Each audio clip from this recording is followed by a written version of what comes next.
Okay. All right. Welcome back, everybody, and thank you for your patience. So let's see. Actually, we're going to go a little out of order here. First, we're going to just go to the consent agenda, and I'm going to read the resolution. Be it resolved by the Board of Trustees of the school that the consent agenda for July 14th, 2026 be approved. Are there any questions about the consent agenda, or anybody like to have any discussion on that? Okay. If not, it sounds like not. Let's do I have a motion? Motion to approve. Second? Second. All in favor? Aye. Any opposed? Okay, so the consent agenda is approved. Thank you. And then we'll go to a couple of these other items and then we'll circle back. So I think we'll jump to number 8, which is quotes, invoices, and contracts over $10,000. The first item on there is 8.1. And I'm going to read the resolution and then we can discuss.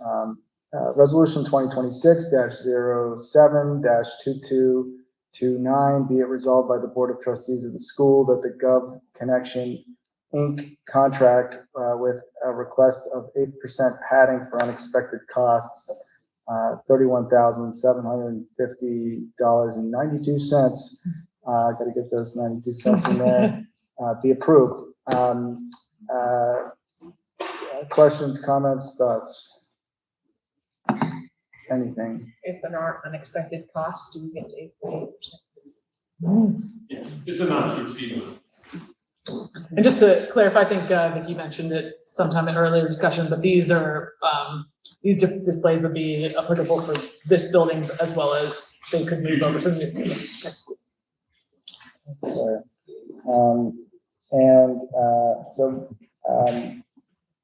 Any other questions, comments? All right, do I have a motion on that? Motion approved. Second? Second. All in favor? Aye. Any opposed? All right, the resolution is adopted.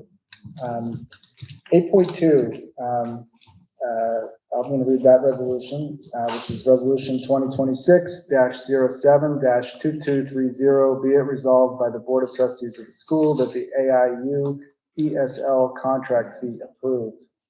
Questions, comments? How many students receive English language learning? I can look it up, but there's an additional one. This contract is a little bit more than last year. Great. And you guys have been happy with the program so far? Yeah, very happy. And they're able to provide it over multiple buildings, so that's why we enter into a contract. To do a lot more. Anything else on that? All right, do I have a motion on that? Motion to approve. Second? Second. All in favor? Aye. Any opposed? All right, the motion passes, the resolution is adopted. So now, let's see, I don't want to miss anything. Did we have any public comment signups today? No, okay. We have a mission moment, but we don't. Our Okay, mission moment is to talk about the facility. Okay, It might be better, I don't know if you want to, we can just make a presentation and then there are 2 resolutions or. yeah, let's make a presentation. Why don't you make your presentation and then we'll talk about. Nick and Rohit, we're done with voting I on. think we're good, guys. Thank you. Okay. Enjoy your Thanks, everyone. respective vacations. Thank you. Thank you. Can you guys hear me okay? Do I need a microphone? Are you guys good? Go for it. So there are 2 resolutions that we're asking the board to approve. The first resolution is a resolution that would authorize the environmental charter school to enter into a lease agreement with the Elkers Group, the owner of the building at 743 Technology Drive, and South Oakland, Pittsburgh Technology Center campus. The second resolution is a resolution authorizing the Environmental Charter School to enter into an agreement with PNC Bank for a loan that would in part, and I'll talk about this in a minute, but that would in part support the fit out, construction financially of that facility. And so what we thought we would do is, this shouldn't be new information, there is new information in here, but we thought we would just run through this presentation and share, the information that we've been sharing, but additional information so that you can see that. And then we can have questions and the board can decide how it wants to act. But before I do that, I want to just start with a thank you. I'll end with a thank you as well, but I want to start with a thank you. I want to particularly thank the executive leadership team, so that's Mandy and Michelle and Vicki. Kristen's been part of that work as well. But I also want to thank our high school principal, Rod Netchai, and our middle school principal, Nick Tudelo. They've both been a part of this work. And Marissa Stavros, who's not here tonight, she's away from Pittsburgh, but she's also been a part of this work. Those folks have been critical thinking partners. They've been amazing advocates. I haven't been to a meeting where Nick hasn't asked, is this better than what we have now? Rod has been a tireless advocate for modern labs and cool space. Obviously, it's been amazing among other things. So they've been great. Marissa, working with Elvin and others, has been thinking about a lot of stuff, but thinking of one of the things that comes to mind is scheduling and how we're going to make everything work in a facility like this. Vicki has been great. All of these guys are great. She's been really great to think about a lot of different things. I'll talk about the guiding principles that we used to make that decision. We had a discussion, Vicki produced that out of a discussion. So literally laying the foundation for this work, or thinking about the mission and the green space and the facility. Manny has been her usual rock solid, amazing self, thinking about how do we make, if there's a butts and seats analysis we can talk about, we probably will talk about, but there's also how do we make sure that this is high quality programming for our students that's going to make them successful at ECS, but also beyond the walls of our building. So she's been really an awesome thinker there, and Michelle has been nothing but a stalwart steward of this organization, and helping make sure that this is something that we can afford, and it's not out of our reach. And then we've had a large number of people, 17 people, who participated in the design process, and that process, there were times when I was in those meetings and I thought, oh my gosh, this is never going to work, because they were throwing everything at the wall and everything at IKM architects, and IKM actually was receiving all of that stuff, and they were sorting through it, and they were able to and we'll show this, they were able to make plans that may not work exactly what we were hoping for, but they were pretty darn close. They really got us super close to that. So we had a great team of people internally. I just want to thank all of the ECS employees. This has been a constant topic of conversation going back to our first meeting with employees about this on October 7th. And then during the town hall, we started sharing it even wider than beyond just the middle school and high school office teams. And like a week later, we've gotten lots of feedback and input from the team. We've shared it with parents back in November, once we made the recommendation preliminarily to the board. We had meetings, some of the largest meetings I've ever been on in Zoom land, or Google Meets land. We had lots of parents participating in early December and in January in calls. We had regular sort of meetings at the different buildings and smaller levels. I met with lots and lots of different constituencies inside of the organization to hear their feedback. So we've gathered a lot of feedback, and people have, the part that's uplifting to me is there's been an engagement. When I think about the We Grow Citizens portion of our mission, I feel like people have engaged this. There's been a lot of debate, a lot of discussion, a lot of, no, I think it's this, no, I think it's that, but all of it was with this idea, how do we make this a facility? First of all, is this the right facility? And then if it is, how do we make it the right facility for our students and for our team, the facility that they ultimately deserve? And so, and you can feel it's particularly at the very end here, as we're coming into what I hope is the home stretch of the first phase. But everybody has been rowing in one direction. genuinely, sincerely. And I also need to thank our external partners. The smartest decision we ever made as a leadership team was to hire Ann Chen. What did you say about Ann, Nick? Don't worry about it. Don't worry about it. So and she's been super good on detail, but also on macro. She's helped us figure out where we can and cannot compromise. All sorts of great things. IKM, as I said, has been nothing but incredibly responsive to our needs and to our thoughts and concerns and ideas. We had a long meeting today talking about security doors, lock panels. We got to the keys meeting yet, but we've been having these meetings and they're responsive and thoughtful based on what we're providing them. And lastly, I just want to thank also the elders group. This is a group of people that there's no question in my mind that they want us in this building. They really believe this is a good building for us. They're not just trying to put us in there. They really think about it. At one point, they were recommending a particular kind of design. Then when we had all sorts of discussions with the contractors, they realized that may not be the right idea. They came back with a recommendation for a different use. It was a better use for us. Somebody said it earlier, it's less square footage, which means it costs a little bit less, but somehow it works better than what we were working on before. I use that as an example just because they weren't just saying, hey, take it or leave it. They were really thinking with us how we would fit into that building and how we're going to be a part of that community that is down there. So a lot of thanks. We still have a long way to go. I'll thank the board at the very end. But there's a lot of work that's already happened, and I just want to say thanks for that. But to go back about the process, and I want to go back with one more thank you here. This work didn't start with me. It's really started with these guys with a vision for a middle school in this building and a vision for a high school, and thinking about how we could actually have both of these schools and be a full K-12 district, and to think about the building on Hamilton Avenue. And I spent a lot of time thinking about John McCann. I called John at a couple of points. He said, hey, I'm experiencing this. And John has been super receptive and supportive and a good mentor. But I want to start out by saying this process goes long before what I've sort of written here. There was a process to think about the high school and middle school.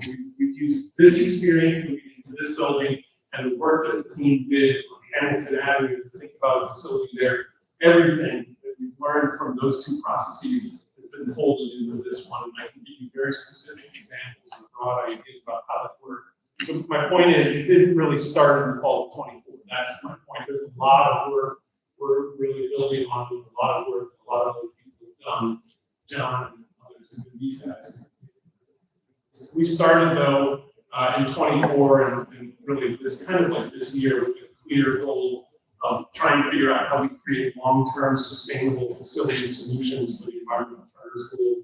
One that would allow us to live up the mission, which is to educate each student to the highest academic standards using innovative curricula that fosters knowledge and love of respect for the environment and preserve it for future generations. We really did, and I'll get to the slide in a minute, but that really was something that guided the students' whole process. As you know, we currently own the Milton Street facility where the Indian school is. It's a genius location for a school for young children.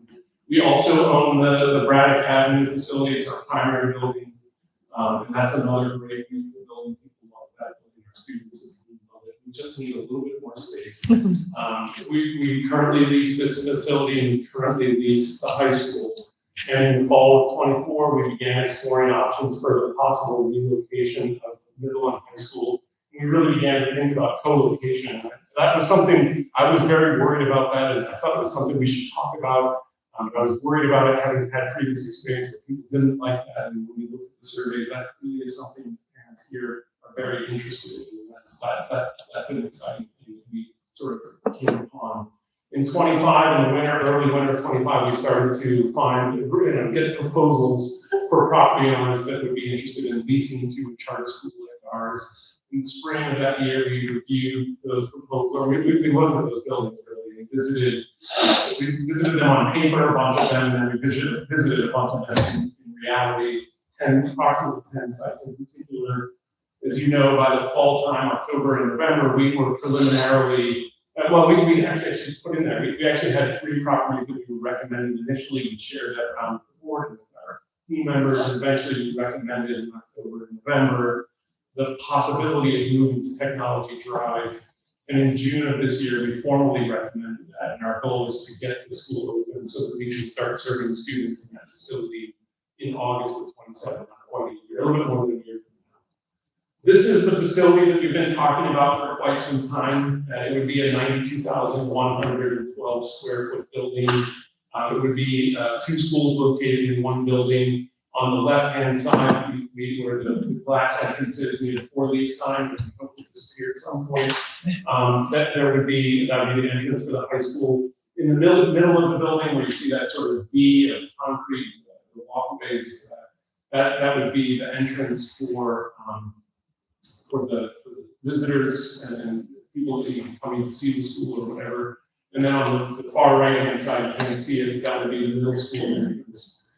There's a high bay space on the far left side, and the office or classroom space is originally designed as office on the right-hand side of the 2nd and 3rd stories. And you should ask, why are we recommending this? And this goes back to that slide I was mentioning. We started off with our criteria for thinking about what kind of building would be best for ECS. We wanted to make sure that it was focused on the environment, on equity, on collaboration. We were specifically thinking about programmable space. When we thought about the environment, how could this building offer us the space that we need to serve our students? And would it allow us to be innovative? Would it allow us to have the high academic standards that we have and want to aspire at? Would it be a building that would allow us to live out our mission? It's not that this building will necessarily allow us to live out the mission on day one, but there are a lot of things about this building that we can say are environmentally sound. Environmentally good in the sense of our mission, thinking about reclaim. This is a reclaimed industrial site, a former brownfield site. We'll talk about that. We're actually putting it back to good use. It's a good campus as it relates to that. Our goal is to put solar on the roof and to be able to make sure that we're living into the mission as it relates to the use of energy. We can talk about what it means as it relates to how we're designing the space.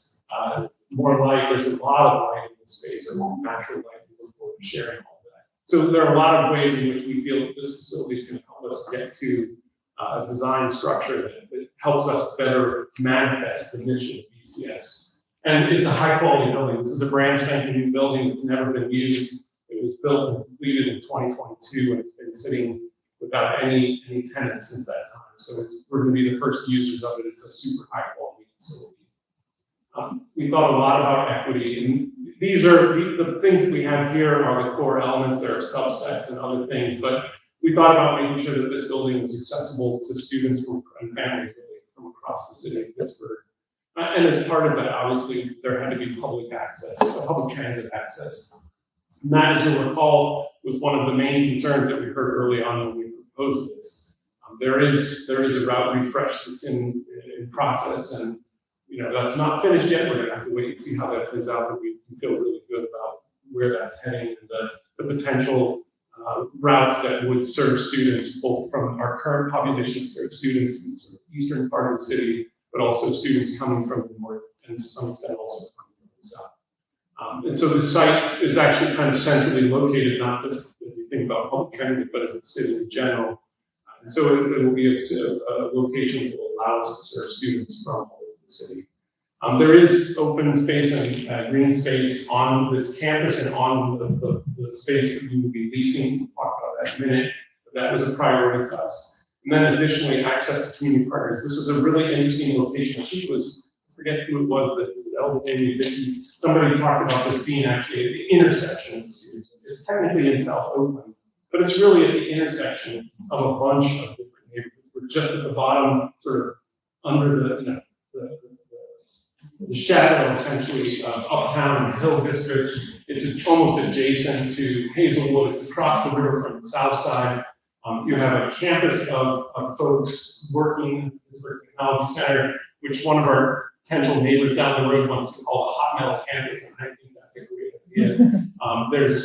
There are partners across the river that we think we can work with. potentially IBEW, International Health, would like to work with we have graduation. So there, and I can go on downtown to the easy bike ride, quite frankly, on the gap trail, which is right across the street, or bus ride.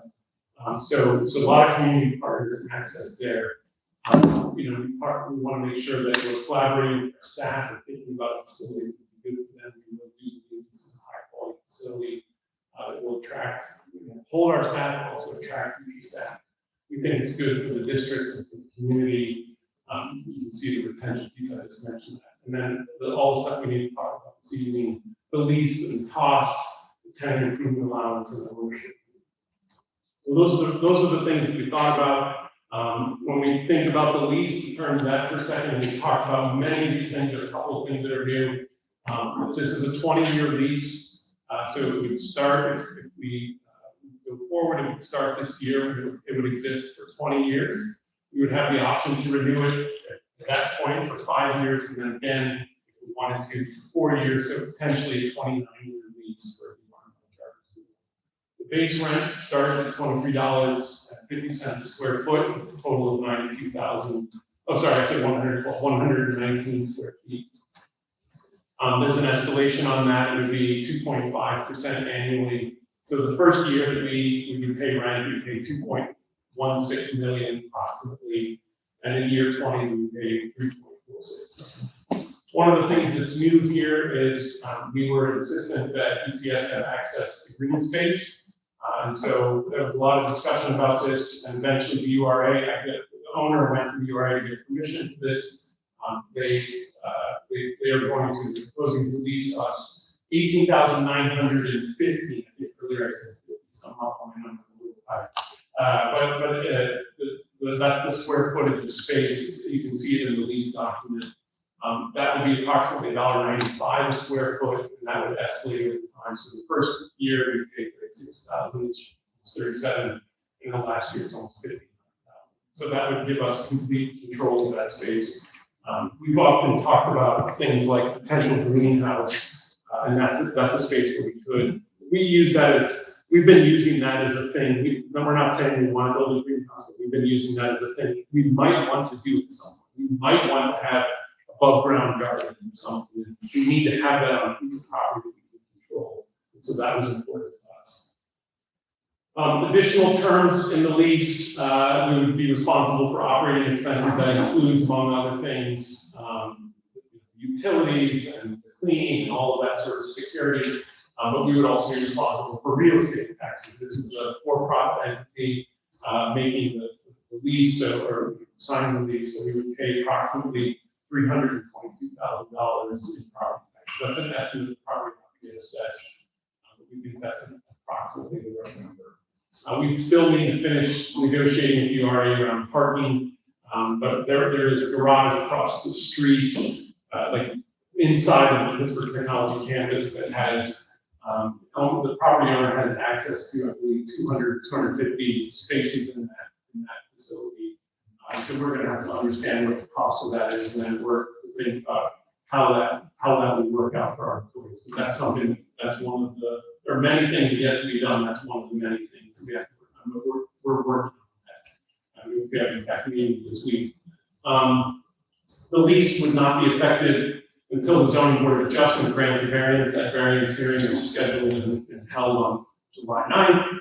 And it went very positively, I think. Of course, they have to, that's what I think, the zoning board has to make the decision, and they'll render it in writing, and then once that's done, people will have 30 days to object, if you understand. So there was no objector in the room, so that's important information. The second piece that, and the lease would not become effective until that. The second piece that's critically important for us is the Act 2 certification. Act 2 is a federal law that relates to brownfield cleanup, and it sets standards for certain types of uses for cleanup. This site, ECS wants this site to be properly certified for a couple of different reasons. Obviously, most importantly, we want it to be safe. We want our students and our team to be safe on the site. But also, there's a potential liability associated with possession of property. If we take possession and that doesn't exist, then we could ultimately, over time, become responsible for the historic hazards that might have been on that site. So there's a lot of good reasons for us to do that. We would not take possession of the property until such time as that certification has been provided. We talked about before, the Department of Environmental Protection of the Commonwealth of Pennsylvania has issued the property owner in April, it was what I've never heard of before until this process, but a comfort letter, meaning that governments can have comfort, but it's also an interesting concept. But I think it's really governments giving comfort to the applicant, saying we are comfortable saying that this property will meet those certification standards if you put this through the process in the appropriate way. And so Elmhurst has done that, and that process is moving along. It will probably take until the spring for that to be completed, so it's a long process, but that's an important step. Additionally, the last two items, I'll just say the right to first offer. We have in the lease now the right to make an offer should the property owner decide to sell the property. So that's important for us over the long haul. Before that, we talked with David and eventually negotiated successfully a commencement date. So the commencement date is, I believe, the Tuesday after graduation for the coming school year. A very exciting graduation for us. And if Elmhurst is unable to complete the construction by that time, then we would not take possession. They would have until July 6th, and after that, penalties in the form of non-payment of rent would start to accrue. If they can't complete it by August 2nd, then we would not have to take possession until mid-year, December. And if they couldn't complete it by then, we wouldn't take possession until the following summer. I have every reason to believe that they are motivated, as are the contractors, to complete this project, and that it can get done. But it does mean that we have to start acting, moving forward on these pieces in order to say more about that. All right, now I'm going to shift real quick. If it's all right with folks, I'd like to just share.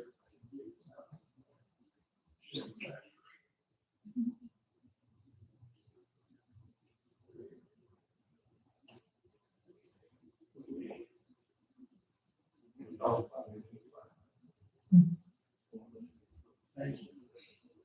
Okay, just very cool.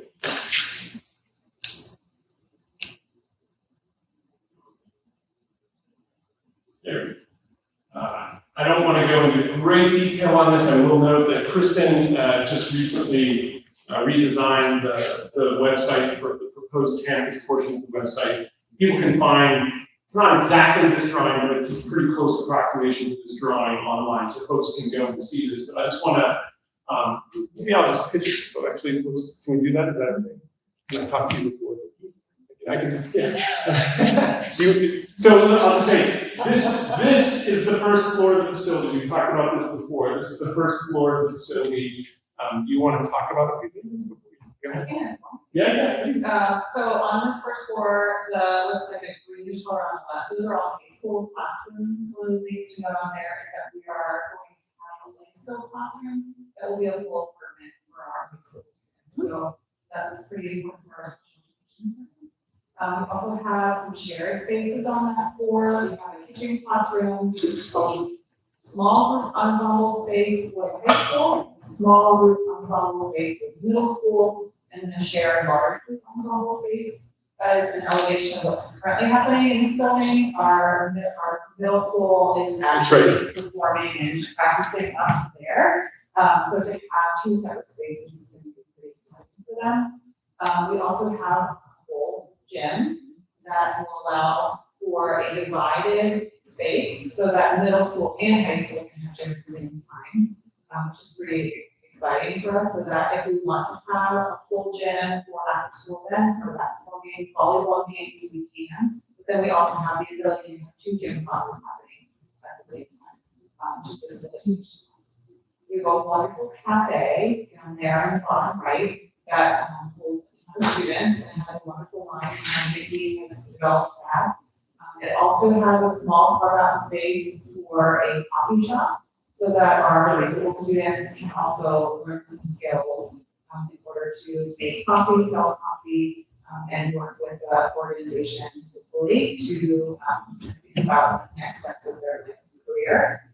Not pictured is a concrete slab that's off to the right-hand side that is, equal size as the cafe. So we can have the same amount of space in the cafe on the pad, which is pretty great. And then above it with the gym, we can have these sort of outdoor, basketball, if we want to. And then the innovation wing, I'm not gonna talk about and let Ellen, but I'm really excited about it. There's an innovation wing here, which will allow us to do things. Yeah, sure. Our innovation wing has 3 parts to it. It has a robotics and tech classroom, which we will be able to continue our already award-winning middle school robotics team and extend into our high school, which we started this year and will continue to pilot. Next to it, we have the maker space portion of the eco board, which has a ton of digital fabrication tools that we picked up over the years. So we're not buying anything new, but we are extending access to all of our students, not just in middle school, but in high school as well, and our teachers. And then over next to it, because we've started building these capabilities now, we will now have a dedicated woodworking space that opens up to the outside. So we will be able to do higher level projects, especially for our high schoolers who are capable of doing more. And we can think about, because this is a wing, what can we do to support our community in having events now that we have this space open to them as well? We can make sure that the rest of the school stays closed off and people can come in and do different activities that connect with our innovation mission, as well as with just like the school's contributions to the larger community as well. One of the other things to know for families is that on the floor are our nurses' offices, but they are separate. So our high school and our middle school have separate nurse spaces. And then also the main office down here will have both principals, but it will be very clearly delineated, whether it's in middle school or high school. And on the other floors, our assistant principals and teaching students will have offices. Because of the leadership board, our principal really felt strongly that we should have an administrator on each floor so that students have easy access. Anybody else? I'll just add that we have, we saw this in the 3D drawing last week, it's pretty spectacular, but this is a kind of lobby space. So when you come into the building as a visitor, you go into the office, do your security piece, come in here, this would be glass, and then you would see into and eventually come into this large lobby space, which will have the ceiling. This is technically part of that high bay space. The high bay space is all right there. So this will be the highest part of the high bay. I think it's 30 feet, if I remember correctly, 29 feet, something like that. And it slopes down, so it's a big space, and a lot of one of the alternates is a moss wall. So that's probably, I'm not sure that's going to make it in there in year 1, but like those are the kinds of things that you can imagine there. It's interesting lighting and things, and that's what it's like. Yeah, you can see it. Okay, so. And also, Yeah, yeah, well, just point out, right outside the Eagle Forge, we are expanding our bike maintenance and pilot at our preschool, bike maintenance program, where we can get certified.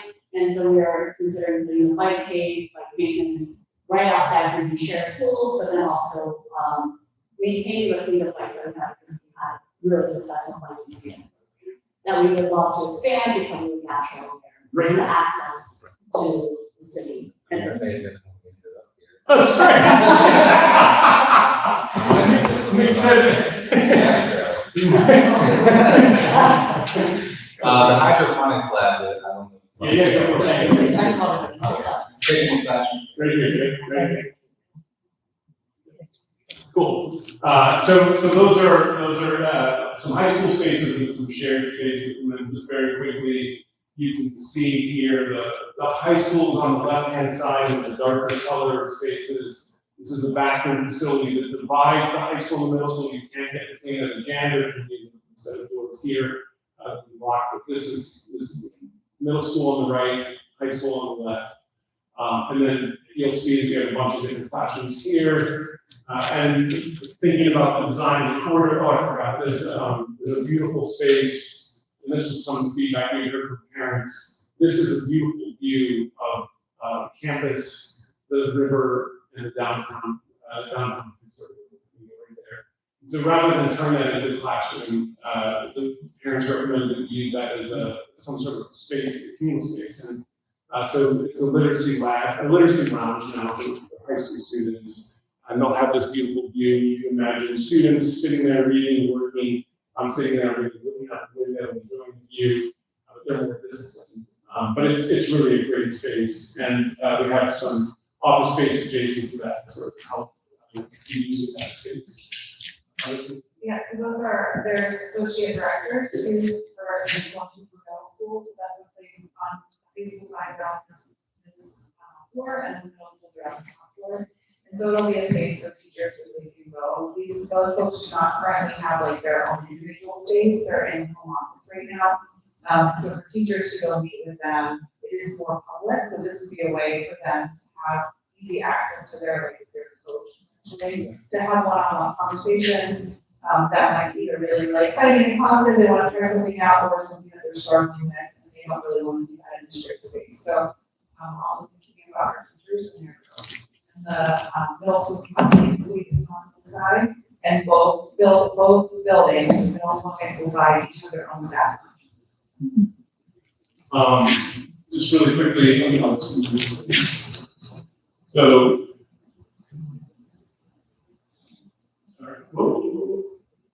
So this is a view of the third floor, and when you're standing on the third floor, there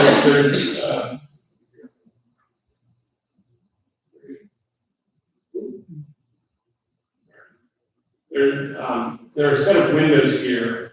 This is a wall that has a set of windows. Windows are pretty high. You probably won't be able to see out, but if you could, this is that high base space roof, and these little sort of markers on the roof are cylinders that are going to drop natural light into some of the spaces on the second floor that don't have access to windows. One of the things that is really attractive about the space is the number of windows and the natural lighting. And the way that this building is set up now, unlike the way it was originally designed, most, if not every classroom will have access, and if they don't have access, the plan is that they would have these natural light cylinders. They're really cool pictures. So again, this is just a view of the third floor. This is a larger floor, 15, and the idea is to try to break up that corridor so it's not straight. We're doing a great job thinking about the visual lines, making sure that we have line of sight, but it's not just institutionalized corridors. It feels a little bit different. This is where you'll see also some of the lab space and some of the specialty spaces as it relates to some of our classrooms. The corner classroom here, also to our left, is another full window classroom. And we currently do not need that physical classroom in our current size.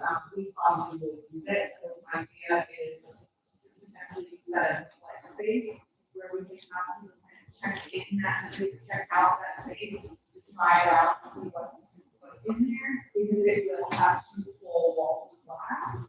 So to think about what might be best there, and also provide the teaching kind of classroom space, but also conference space. In the first year, so in the first 2 years, we're going to have a lot of people who want to come and check it out. So it will also allow the space for adults to sit down, have a day or a conference or whatever.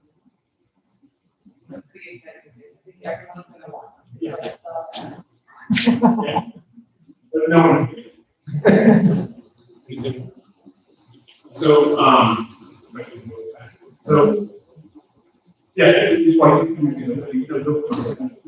So in the notice, different classroom uses, there are, in the high school side, there are 24 programmable classrooms. There are 19 programmable classrooms in the middle school. There are 5 chairs, plus the gym and the cafe.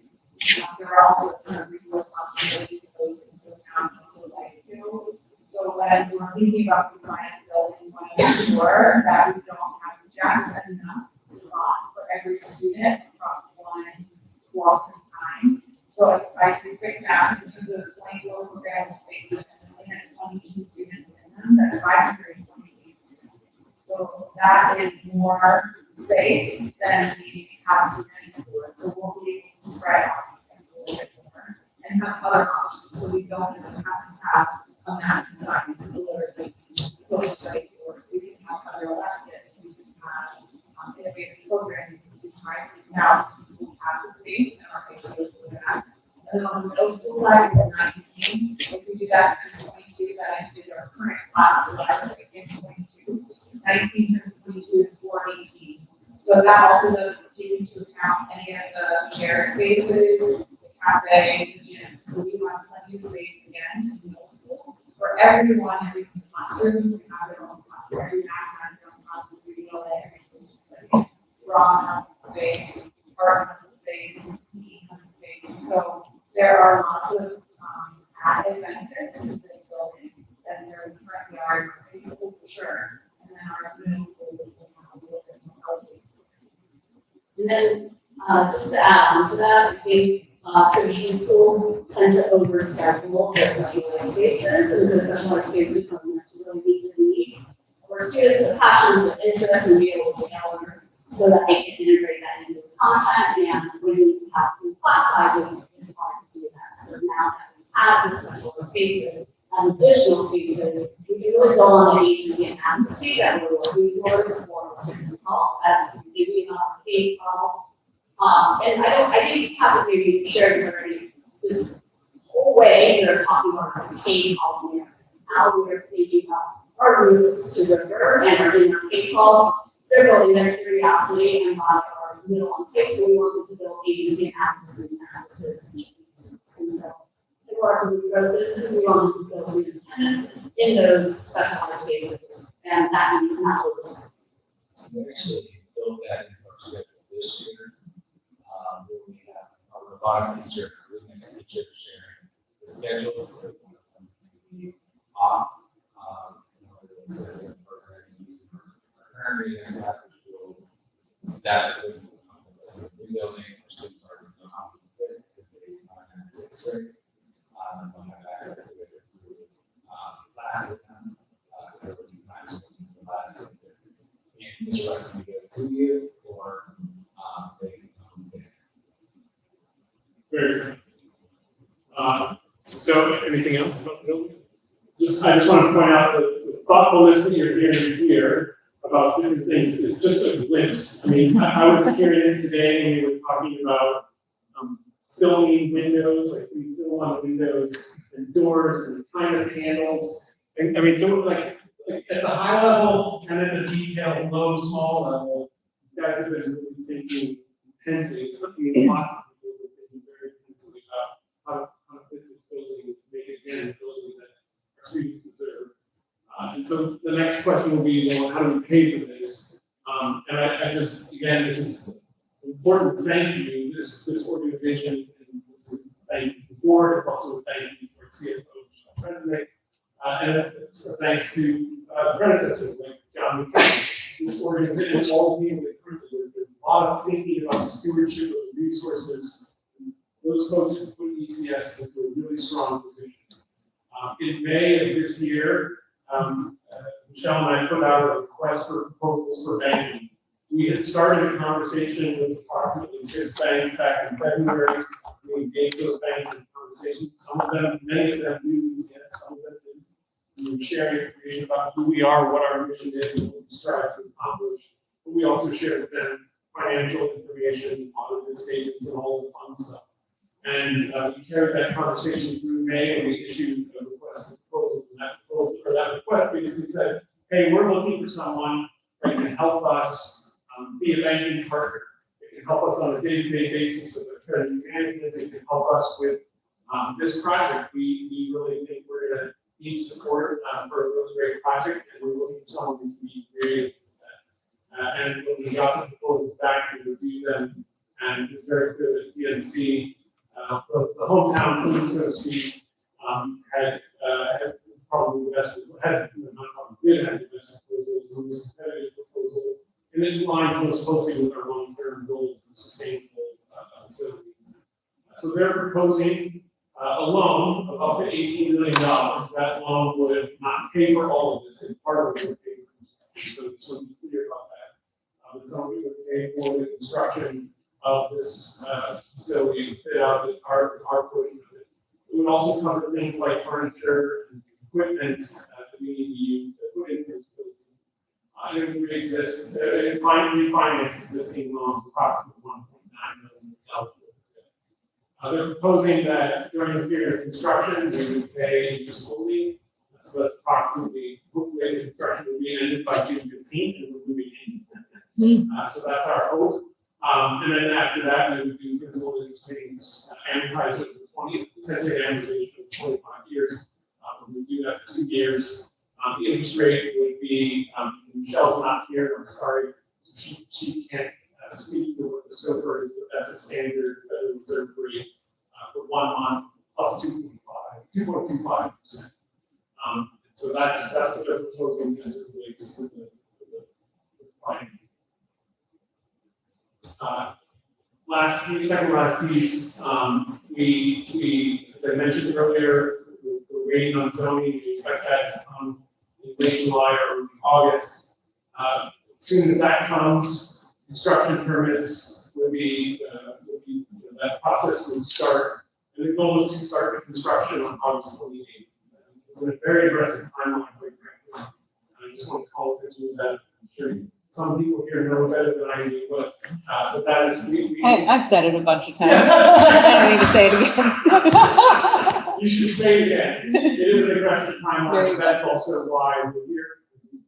It's time to bring the full presentation and recommendations to the board and have this discussion. So we're asking, as I said earlier, that the board consider authorizing ECS to enter into a lease with the Elmhurst Group and enter into an agreement for loan C.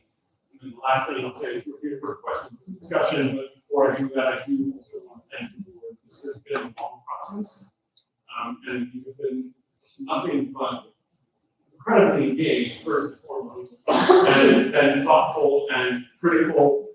You've pushed us, you've supported us, you've guided us.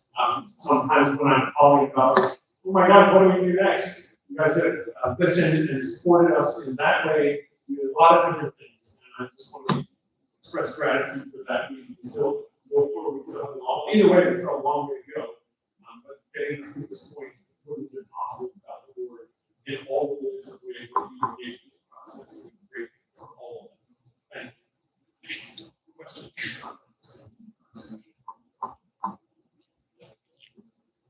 I mean, I have some design questions. Yes, please. Well, first of all, I'll say if you're putting the drawings up on the website, and I did say this in one of the steering committees, there needs to be a key on those. Nobody can read those. Without you literally saying, that's what this is, that's what this is, that's what this is. So IKM should be able to do that for you. I'm not saying that you should do that. You shouldn't. We can get that. But I would ask of both high school and middle school, but I think high school is just getting, hopefully, all spaces that you are excited about an expansion, but middle school being, in a fully formed building and not getting a lot of increased space. Is there anything that you're giving up in your current, from your current configurations that you have to figure out a way to work around that in the new building? Space-wise, no. But there is the logistic part of combining two buildings. So the obvious thing that we have a separate programming, we're able to maneuver this building without having to butt up against anybody. So that's the obvious thing that we're doing. Autonomy in space. Mm-hmm. So there's not like, oh, we gave up this specialty space to get this one. It's really. I don't think we really. No, we didn't give up any spaces. That was something that I was very.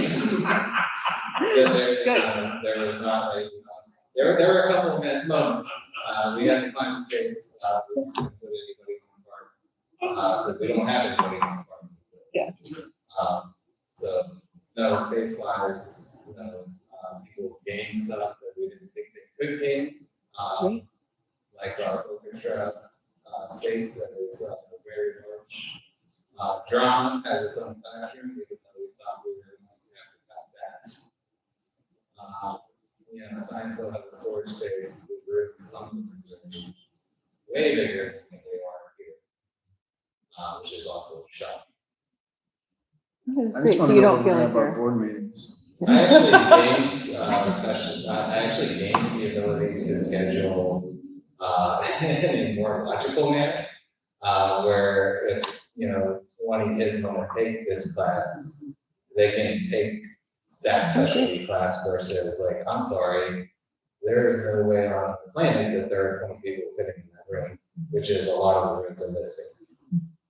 Yeah, I think that's one of the things we thought about the design. We wanted to make sure that the smallest space was not smaller than what we need, essentially for 26 students. Because even if you don't put 26 students in there today, we want to be able to use that for a different program. 22 really is our number at middle school. So right now, there are some spaces where it's 10 and 11. Yeah, I mean, 13 to 15 starts to feel very crowded, and that's not just 1 or 2 classrooms, that's like at least 6 classrooms in this building. That are sized for about 14 to 15 kids. You know, it's a lesson that we learned from this design between this middle school, current middle school, and what we're doing. The idea of being able to be flexible in the space is really important and future-proof those spaces. When we built this one and designed this, we never thought we would have a separate ELA class, and now we do. So that space needs to have equal space. On the high school side, I'll just say, of course, we're gaining a lot. But not only will our teachers not be sharing classrooms anymore, we'll have resources, we'll have science labs with bullets and sinks and iWatch stations and things we don't have now. We'll have a music facility with a recording studio, private lesson, small rooms with private lessons. We'll have a full-size gym that we can split and share, and you know, each side of that gym is as big or bigger than the high school gym that we have now, much bigger than what they can go to school out here for the gym today. But then that, you know, we pull the curtain up and they have, you know, large events and teachers for a couple hundred. You know, so we're gaining a lot, we're gaining in a meaningful way. All right, where'd you land on bathrooms? What's the bathroom design? That's a lot of time, the bathrooms. They're flexible. That's it. Okay, good. So they're built so that they could be gender neutral in the future, and you know, our community's not quite ready for that yet, that's okay. They'll have longer doors, more privacy within them. They're, European style bathrooms. But not the full privacy, which people were worried about being. Yes, so like Got a it. little tiny space at the bottom, but then there are restrooms in the design that are single occupancy. So that we have still gender neutral bathrooms, day one, and then down the line, we want to have a full gender neutral bathroom, the size of the gender. Good comment. Can I ask about the same question, but about outdoor space for both schools? Yeah, so I actually did a little bit of Google Earthing. Yeah, that's right. It's no, I would say, well, initially it's been nowhere you're supposed to, we still have access, so it's like something here. We have access to that. The URA space. The URA goes to the space. trail. Yeah, I can't remember what the multiple was, but it's many times as much space as we have here. We're stuck playing in the front lots space, which is not quite big, and then, you know, the ball here, hill up here. So there's, I would say it's not, Rob has a little bit more, that's right next door. Yes and no, the use has a lot to be honest. I mean, most of the outdoor, like recess and some of the, not recess, but lunchtime for the kids. I mean, mostly they're on a blacktop anyway. And so we're gonna be gaining green space, the small space that we're gonna be renting, plus the URA space, plus the access to the back trail. You know, we don't really have a lot of outdoor space. It is nice to be nice to we don't go down there all the time. We utilize the spaces that are right there and use it so. And as it relates to, just a couple of quick things, as it relates to that property, there are, on the campus, there's a trail that's sort of publicly owned URA, marked URA there, our students are allowed to be on that space. We imagine that they wouldn't be on there without adults, because of class purposes or things like that. So there's a space immediately across the street that some of that space is owned by the URA, so if you're down there, there's a kind of improved little walkway, these benches are, that's public space, so teachers can go over there students can go over there. Oh, yeah, that's true. So, you can see it sort of, there's the green space between the two buildings across the street from the one that we're proposing to lease. Yeah, thank you, right there. So some of that is owned by the URA, some of that is owned by the property owner adjacent to that and across the street. Their name is Tough, it's the University Finance Financing Foundation. And so we've had one conversation with them about they're probably the most excited people I've met yet about us moving to that campus. Maybe more excited than I was. They were thrilled, but they were thrilled, and they were excited because they see the potential to have a school down there and vitality and excitement. They think that this is a great opportunity for workforce development, all the people who work on those buildings. And so we're having conversations with them about a variety of things. I'm really excited about that. University finance isn't exciting enough on its own. Yeah. They're a pretty interesting group. They own property, they own university property that universities lease. So this is right up their alley in some ways. We're middle school, high school, they like this is great. They love it. Yeah, they're a nonprofit developer that focuses on like university innovation districts and things like that. They've done a lot of stuff at Georgia Tech, Emory, I mean, really like all over, but their most known project is Georgia Tech. They're the ones who propose we call this hot metal campus. Whenever the rest of the green space gets developed, I imagine that our leased green space will be not very usable. Just during active construction. Oh, I see. Well, it depends on what they're building. So we'll go out and wait and see. Yeah. So tell me what you're thinking. I guess I just was, like, as I'm looking at it, I'm like, oh, being next to a construction zone is not like, so this is more of just a general comment that there may be a year where it's like, no plants that grow there should be consumed or anything like living in a construction. They're gonna have to go through the Act 2 certification process for that portion of their property. So there's. Yeah, I'm literally just thinking of like dust from Exactly. building a building. Like there's no way that that's not gonna be super disruptive. There's probably ways to mitigate some of it. Some of it. Oh, yeah, that's a very good point. There are a lot of cool new spaces. I was wondering if we see an expansion in course offerings? So we have a woodworking space eventually. Do we want to have? What do we see as growth in programming? I mean, I think that is one of the things that we're continuing to think about and integrate with our innovation team. We've got the sustainability course that is growing into our agriculture course. So we're already kind of dabbling in that a little bit, and it's really thinking about how we can make sure that the electives that we're offering in the school are being applied that are still pushing kind of that innovation, and we aren't getting someplace and offering the same things over and over again to middle school. I also think that's a lot of work that is doing, really thinking about next year and making sure that our students are in foundation space because he's done a really great job with culture, academics, and so it's kind of like what is next, right? And it's that one of the thinking about what we can do in middle and high school. So many things. We've already started adding drones. So I see us building, further building on our journal course that we use. That's great. I think about forests. We have another forest that we go into now.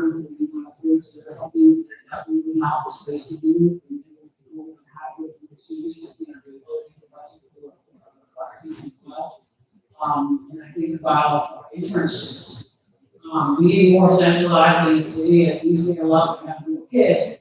We're gonna be sending more kids out into internships. That's second half of the senior year. How do we build that out in the future? This year, we did, as you know, we did Monday week with spring semester. But, being decentralized and we get the kids to their spots and be able to manage that, so checking on that. It's really big to really make that more possible. That's just off the top, we had a lot of things to do with electives, and, you know, that's an ongoing conversation, in general, and then we'll swimming. I think back to the eco forums and robotic spaces, we are also thinking about, in general, how we can arm students with credentials, credentials, which means that we need capacity for that, and so right now, we have scrappy makerspace, but, you know, they're using tools. Which is very But we are using every single inch of space here, and our students need to learn more, because also we need to get to that place of also engineering. So we're already piloting very closely, as a teacher, piloting that and partner with other makerspaces. But again, we need the capacity to be able to have those industry level tools there, so that we can continue to credential and certify them to prepare them for the workforce, but then also expand our role.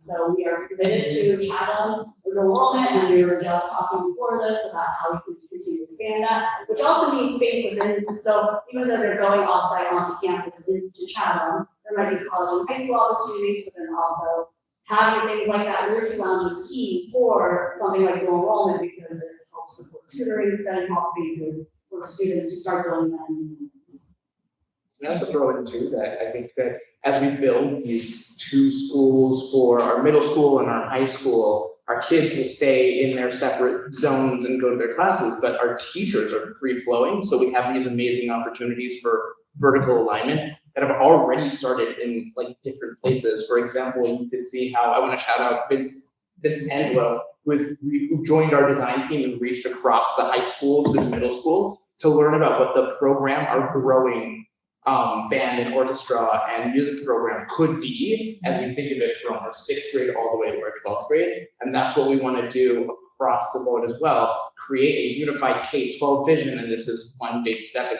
that our teachers can start thinking about how do we vertically align across spaces. We've spent a lot of time in middle school creating and refining and like making amazing our environmental citizenship program, which is a hub that cores in all of the work that all the other teachers are doing, so that kids get to do action projects.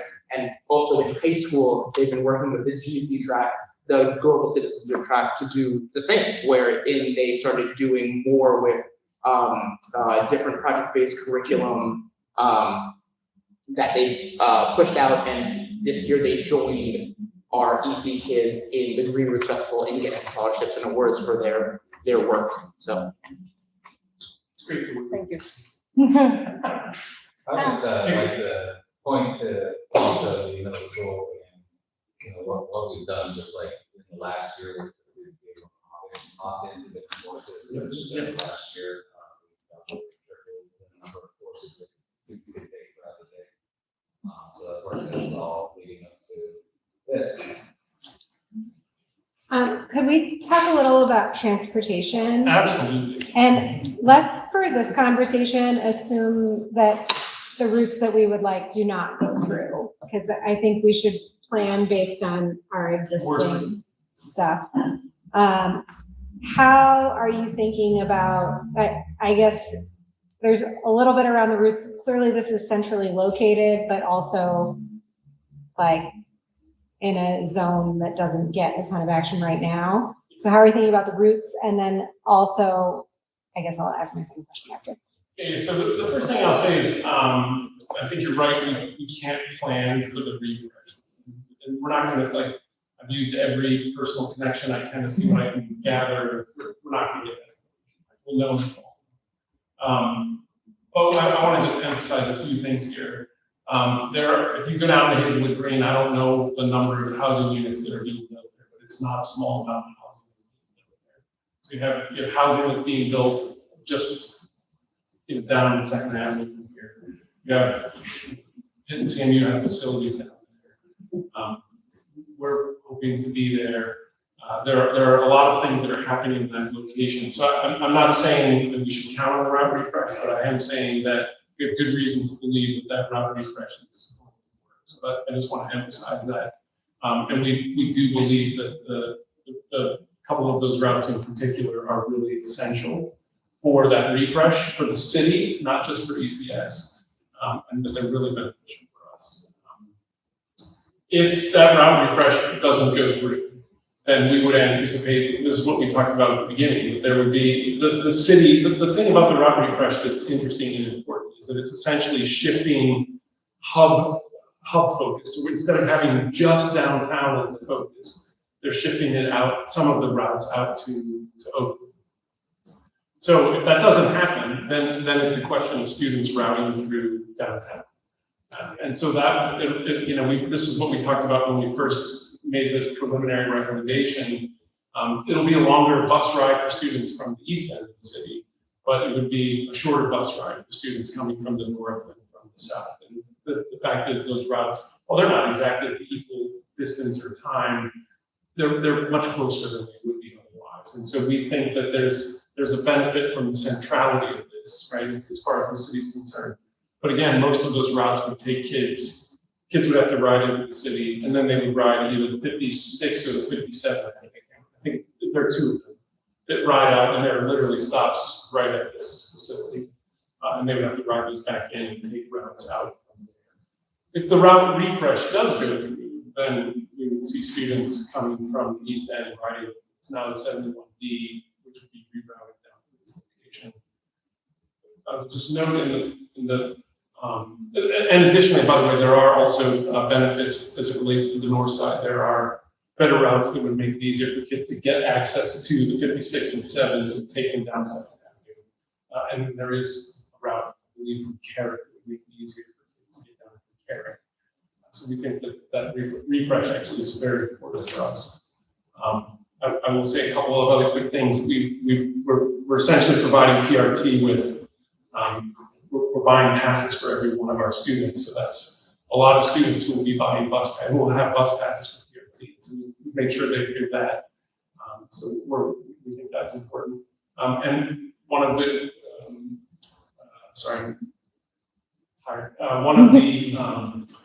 one of the conditions of the approval from the Department of Mobility and Infrastructure in the city is that we get into conversation with PRT about their stops and how we would position those stops for kids and things. And the transit consultant for Elmhurst recommended actually that we propose to PRT that they bring that bus down Bates Street into Technology Drive and around the campus and just make a little U-turn so that our students and students who are in faculty and adults who are using the site would literally they could get off on campus instead of on Main Street.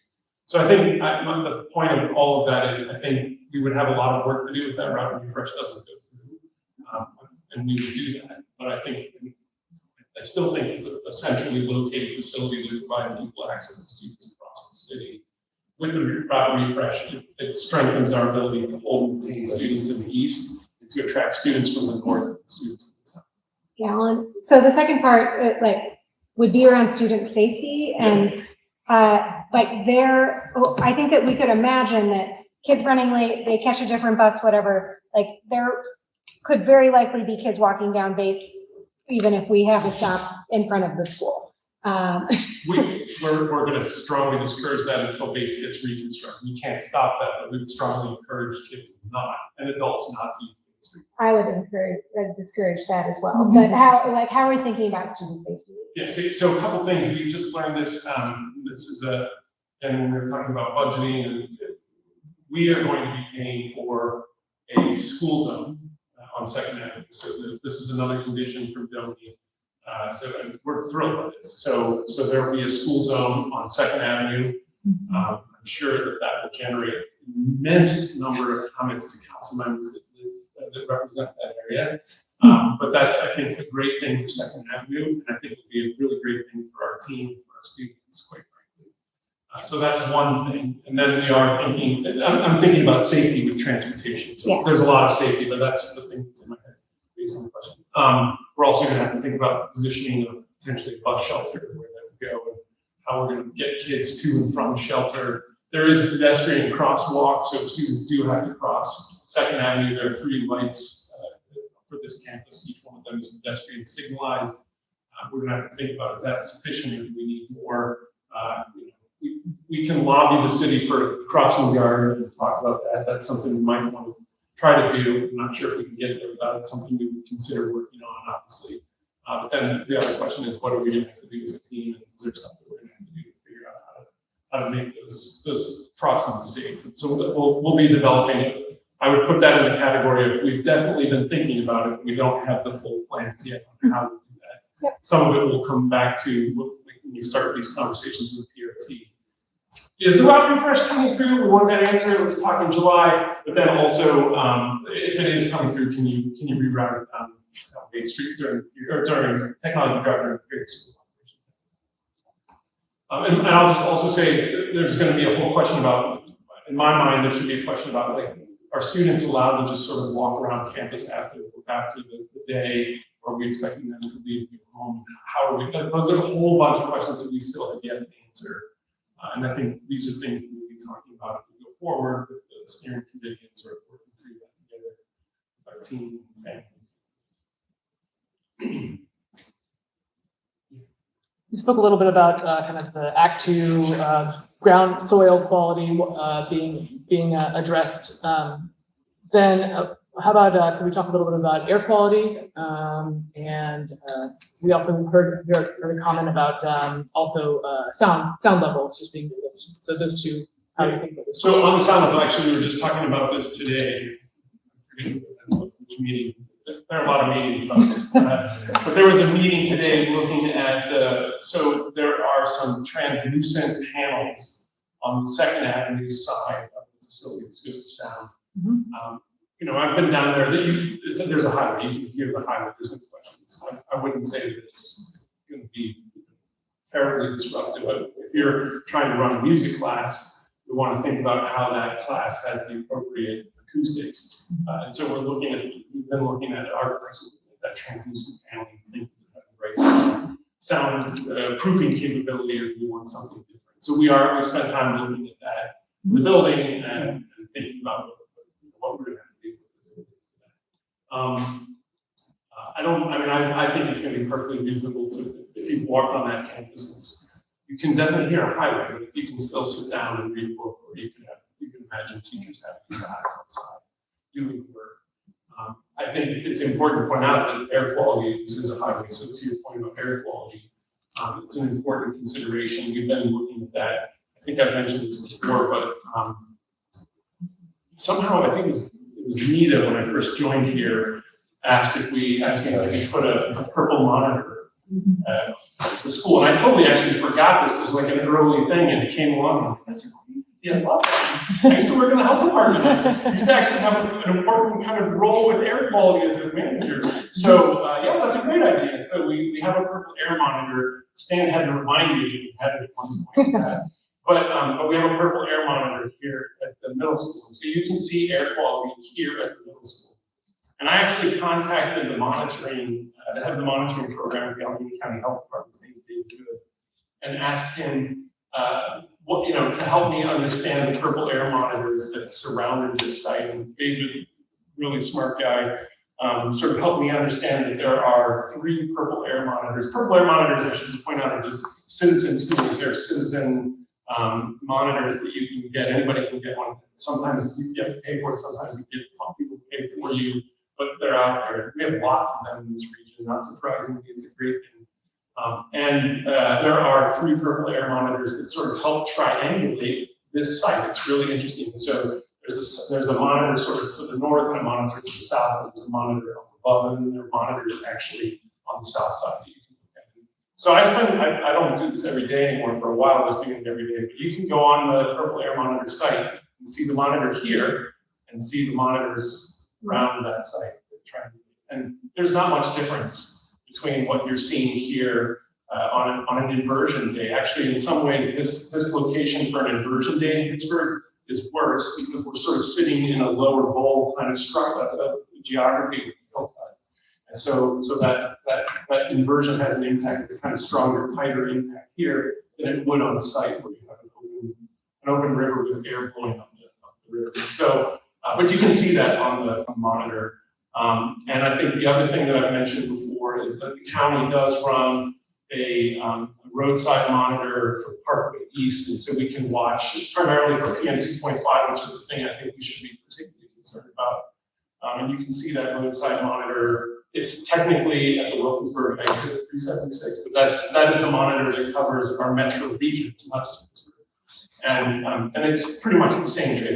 Not every car goes by this building goes past that monitor, but most every one of them do. And so you can, except for right now, while the tunnel's out, the bridge is out. But when that road, actually, that's an interesting idea. We should probably think about that just now. We should all be looking at that monitor, check out the difference. Oh boy.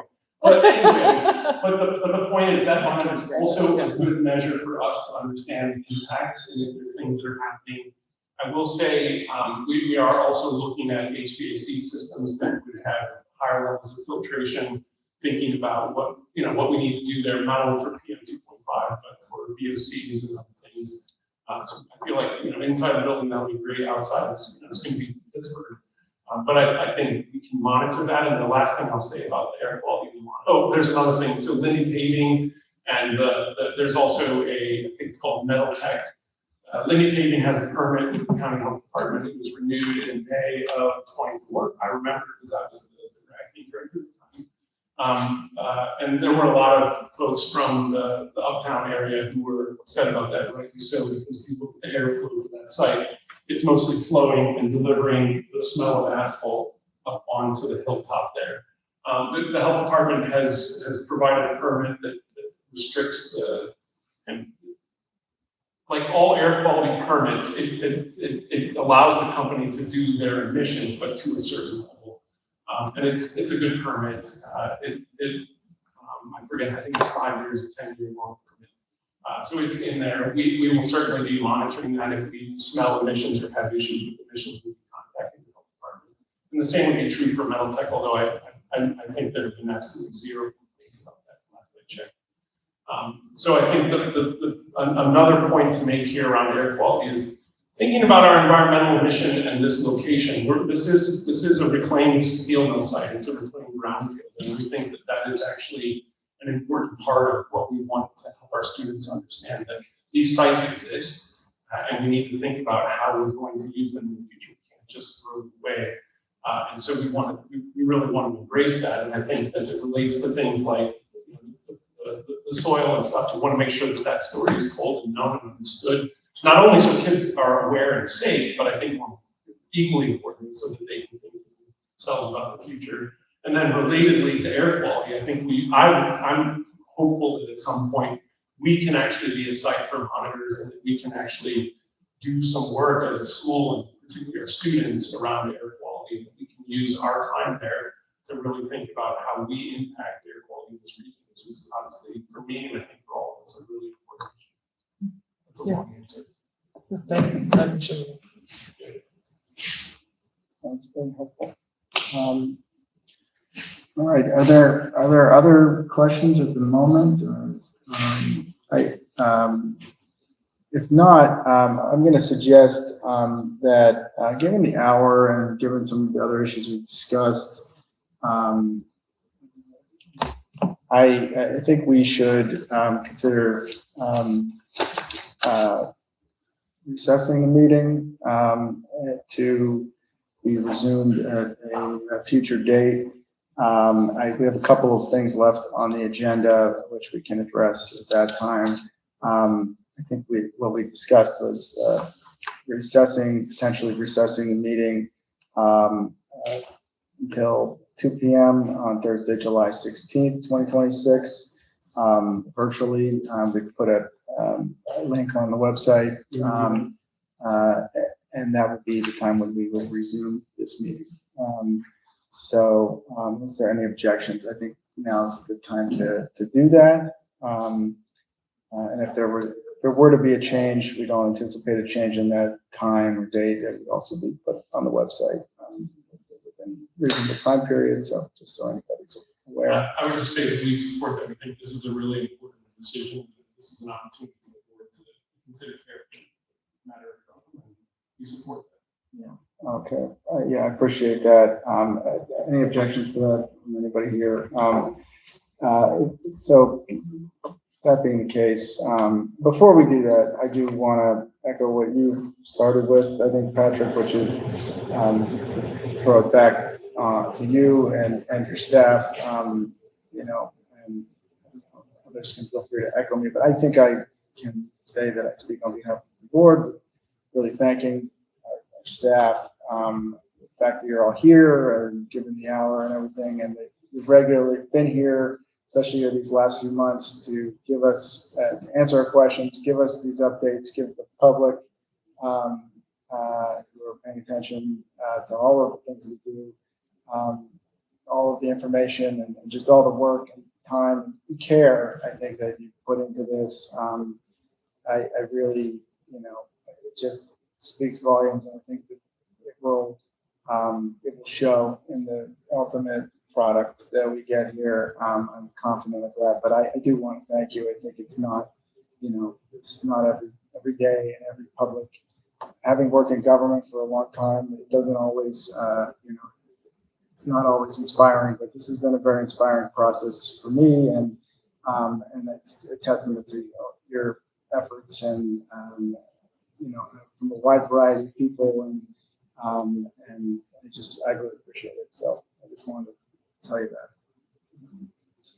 So unless there's anything else, I think we will go into recess. We can vote on that. I don't even know if we have a quorum anymore, but well, we can vote on that. Yeah. Do I have a motion? Motion? Second? All right, all in favor? Any opposed? Thank you. Thank you. Great, thank you. Thank you. Good question. Appreciate it.